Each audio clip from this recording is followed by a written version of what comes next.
Jam yang lalu saya dapat pertanyaan dari Mama Andi Cantika.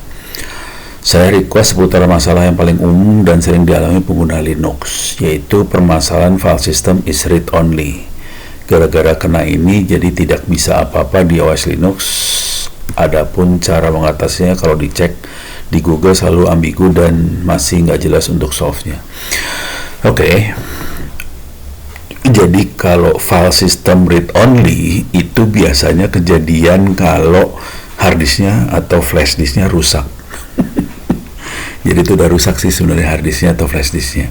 Jadi kalau saya kena file system read only, sebaiknya data, kan ini kondisi read only bisa dibaca doang, data kita copy dengan jangan pernah berasumsi data yang kita copy dari file system read only datanya masih bagus ya. Kemungkinan juga datanya udah mulai rusak juga sih. Jadi sebetulnya kondisi semua rusak. Semoga kita punya backupnya. Kalau nggak punya backupnya, kita coba copy terus dicek datanya satu persatu yang di copy tadi masih bagus enggak. Nah kalau udah gitu ganti harddisk, sudah nggak bisa diapain. Jadi itu flash disk atau harddisknya udah rusak, harus diganti, nggak bisa diapain lagi sih sebenarnya, jujur.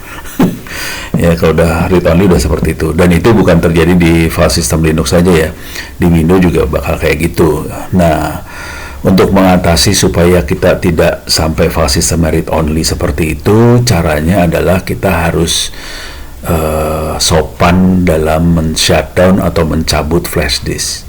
Jadi kalau kita pakai di komputer hard disk, tiap kali selesai harus di shutdown itu komputernya, jangan mati karena listrik dicabut gitu misalnya. Nah kalau listrik dicabut mati, nah itu yang akan bikin hard disknya korup, dan itu yang membuat file system read only.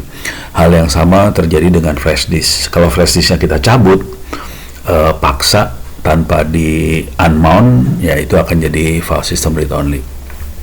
Oke, jadi nggak bisa diapain sih itu. Minta maaf.